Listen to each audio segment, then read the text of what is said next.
What happened? Is it what we expected? Well, I think most of us expected a very close fight. That's what we got, even though I have to give at least 3 rounds to Leon Edwards. I saw the way the judges did. I even gave, on fight night, I gave 4 rounds to Leon Edwards. I thought it was a very, very good fight by both men. Not that the rounds weren't close. Some rounds were closer than others, but I still even gave some of the very close rounds to Leon Edwards. Round 1 was a clear Leon Edwards round. Round 2 was tight, but I gave it to Leon Edwards. I know they both had great moments. Round 3 is the round I believe Leon got in trouble. He lost a point. I gave that round to Usman, but then I had 4 and 5 as well for Leon Edwards. What a great fight. An amazing fight. Guys, I want to hear what you have to say. Usually I go through the whole thing minute by minute. I'm not doing that today. I want to hear what you guys have to say about the fight. Leon cheated. Habib Sawari says Leon cheated. I knew that was going to come up today. Yes, he grabbed the glove. Yes, what else did he grab? The fence. Did it change the course of the fight? I think slightly, but not enough to say that it could have made a difference. Guys, I agree. It wasn't the most halal or kosher win. However, I don't know if it would have made much of a difference. But I can't say it wouldn't have made a difference. 1 extra takedown. Because don't forget, Herb Dean did a great job catching it and taking a point away and all that. But he didn't restart them on the ground. Things could have gone different if you can get him on the ground, slow him down. Usman's a beast on the ground, so it could have maybe been different. But other than that, I just don't think it was such a major impact. Coach Kamaru couldn't lock his hands around Leon at all. That's from Marwan Shamsia. Well, he did take him down in round 2. You're right though. Leon Edwards did a lot better than he did in the second round, in the second fight. Guys, in the second fight now we have the answer. We speculated on this channel. We're talking about, was it the altitude? Usually he's in great shape. Or was it the pressure from Usman? But Denver, I've trained in Denver. I've been in Denver several times. It is difficult. And I was talking about how going 2 weeks before a fight is not enough, especially a 5-round fight. It's really not enough because you're only really training 1 week. The last week is weight cut week, so you're not adapting to anything. You're not doing any long cuts. You're just cutting weight. Sorry, you're not doing any long trainings. You're just cutting weight. So I think that question is answered because in London, he was full of energy all the way to the end of the fight, all the way from bell to bell, from round for round. I mean, he was just in impeccable shape. So I think we have our answer. Altitude did have a major, major impact on their second fight. I think regardless of the points taken in the third round, Leon still did enough to win the round, making it 9-9. Harrington, I don't agree with you. I gave round 3 to Usman. I did. So it was a 10-8 round for me. So after 3 rounds, it was tied up because of that 1 point it took away. So it would be a 10-8 for Usman round 3 just because of the penalty, not because it was a knockdown or anything, for those of you who didn't see it. And it was still a close round. You're right. So it wasn't a 10-8 by any means by Usman. It was a 10-8 not because there was incredible grappling or submission attempts or knockdowns or anything like that. No, because they took away a point from Leon Edwards. And valid point. However, they should have started them back on the ground. Herb Dean did a great job. However, I think you should have started him back on the ground. It could have made a massive difference in the fight. How does an explosive fighter like Edwards maintain the same rhythm for 5 rounds? What type of preparation does he do? That's from Total Gamer. Well, if you'll notice, he was relaxing during the fight. He was footworking. He finds pockets of rest to recharge, and then he explodes again. He wasn't just working from bell to bell. If you watch that fight again, I was just rewatching it now. He was moving a lot. He was explosive, then relaxing and moving around, zigzagging, jabbing, pawing. Not every strike had a lot on it. And then all of a sudden, pow! He throws a hard one. He throws some missile. He threw a hard knee in round 2. He threw two hard body kicks. But he sets them up. He switches stances a little bit. Usman came out southpaw in the beginning. Lots of movement. And all of a sudden, boom, he hits you with a surprising strike. Honestly, the greatest performance of Leon Edwards' career was their third fight. Honestly, that was the best performance he's ever put on. He fought masterfully. He's improved. He's better than he was in their second and first meeting. Definitely way better than their first meeting. In the first meeting, Usman just crushed him. Usman just had his way. No, he's improved leaps and bounds. And I don't think, and if there's another match, I just don't think Usman beats him. I think he's run away. in terms of ability. Usman looked the same as in their second fight.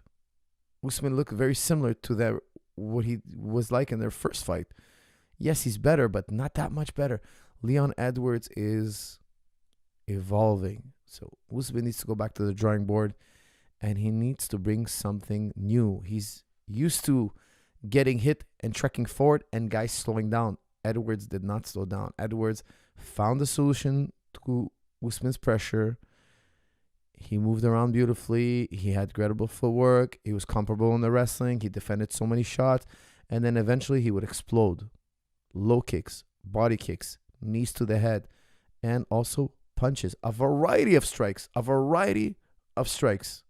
Where Usman was just trucking forward and using the same combo over and over again. Same combo, trying to put the hands on him and then shooting. Now in the second round, Usman caught a beautiful double leg, surprised Leon Edwards, but that was the only one he surprised him with. The rest was really labored takedowns. What else we got here? Can you train twice a day? No, I'm not. Guys, I'm only talking about the fight right now. Only about the fight. What if Kamaru utilized jiu-jitsu? Easy win? Question mark. That's from Fezzi. No, it's not an easy win. Leon Edwards is very comparable in jiu-jitsu. He'd have to do a lot of jiu-jitsu. That's why, if you look at St. Pierre, he was every bit of a wrestler that Usman is, but a much better jiu-jitsu practitioner. So one takedown will turn into something devastating for the guy on the bottom. Guys, use Spring 50 off at jujiclub.com. Get 50% off anything on jujiclub.com. Check out all the new products I put out, Strong and Stable Running, and of course also now Speed Drills, a new video that everybody's loving. So I'm really happy to hear that you guys are enjoying it. Use promo code 50 off. Sorry, it's on your screen right there. Spring 50 off, and get 50% off your products on Juji Club. Guys, like I was saying, St. Pierre was just more complete. Usman has a great ground and pound, but not the slickest jiu-jitsu. Not like he's not surprising Leon Edwards with different controls. He's not threatening mount. He's not threatening side control. It's really like he kind of turtles you up and puts a hook in and just hits you. Works. It's beautiful, but Leon was ready for it. He was going 2-on-1. Leon was standing up, and even though in the second round he got hit a lot with Usman's standard, bring them down to turtle, gut wrench them against the fence, put in one hook, and then free up a hand to hit. That's his formula, and it works great, and it's done great. However, Leon had a solution for it, and it wasn't as effective. It wasn't as surprising as it should be, as it could be.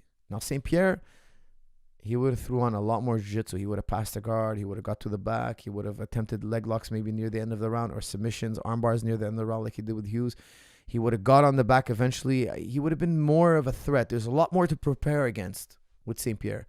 Whereas Usman, it was like, look, he puts in that hook. He does gut wrench. If you have a good solution to it, there's not much else to fear per se. So look, I just think that Leon has figured out Usman more than Usman's figured out Leon Edwards. That's really what's going on. Observe Mark, 13.99 cents. Wow, thank you very much. You're a gentleman and a scholar. Thank you very much. Colton Boxwell, new mentor. Colton Boxell. Colton, welcome, my friend. Thank you. Welcome. You're a new member. I thought Leon's team implemented the right strategy against Usman. That's from Oz Aaron. Oz. Look, Trevor and Kamaru had a great game plan. I just think they could have. I would have loved to see Kamaru kick more, like he did against Kobe. With Kobe, he was push kicking the body. He was steeping the body. He was punching the body. This fight, if you guys remember round 3, I think it was round 3, Herb Dean had to send Usman back in his corner before the referee can say start. Usman was already fighting. He went across the octagon. The whole thing was pressure him. He's going to break. That's what happened in Denver. Denver was at high altitude. He's at sea level now at London. I would have thought that it would have been great to see Usman kick and punch the body. He was headhunting and forcing the takedowns. He was forcing the clinch. He was pushing up against the fence. Not a bad strategy. However, it wasn't working. It was getting late. It's time to change strategy. It's time to go to plan B. And I think they just kind of like trucked forward. If the fight was close, it might make sense, but the fight wasn't close, guys. We're going into round 4, going to round 5. I was like, Usman's behind. Usman's behind. They need to change trajectory because this ain't going to work. What else we got? Usman looked a bit regressed. That's from Coop Cooks. Look, the rounds were tight. I don't want to make it seem like all the rounds were blowouts. No, they were tight, but they were still in Leon Edwards' favor, in my opinion. You know, I just feel like there's been a big evolution in Leon Edwards. Do you think Trevor Whitman is an overrated coach? I have seen some of his striking advice, and was kind of bad. That's from Bahals DP. Guys, I've trained with Trevor Whitman back in the day. We've worked together. He's a good friend. I consider him to be a good friend. No, he's not an overhyped trainer. He's an excellent trainer. He's a brilliant striking coach. He's been around forever. He's paid his dues. He fought amateur. He was a champion. He's a superstar. The guy is a meticulous coach, footwork, movement. He knows it all, okay? He knows it all. It just, look, guys, fights are going to go that way. Doesn't matter if you have an elite coach or not. They both have elite coaching. It's one factor of many. It's not everything. Just because you have, Freddie Roach in your corner doesn't mean you're going to win the boxing fight. I remember when Pacquiao was fighting, can't remember who it was, and it was like a blowout win. And Freddie Roach was saying publicly, look, it doesn't matter who's in Pacquiao's corner. He's going to win. You could take anybody. It doesn't have to be me. It could be anybody. He's going to win this fight. That's how much better he is. I think cornermen make a big difference, yes, but it's one factor of many. So we can't blame this on Trevor, not at all. Trevor's a brilliant coach. Him and Usman make a great team. It was just a stylistic matchup, and there needed to be adjustments made. And sometimes it's difficult to make those adjustments. Sometimes you look back and you want to kick yourself because you didn't make those adjustments. It's easy to do it on Monday night. There under the lights, under the pressure, it wasn't that easy. You know, it's a test live. It's a live test, and the questions keep flipping around, and you got to answer them, and it's a puzzle right there in front of everybody.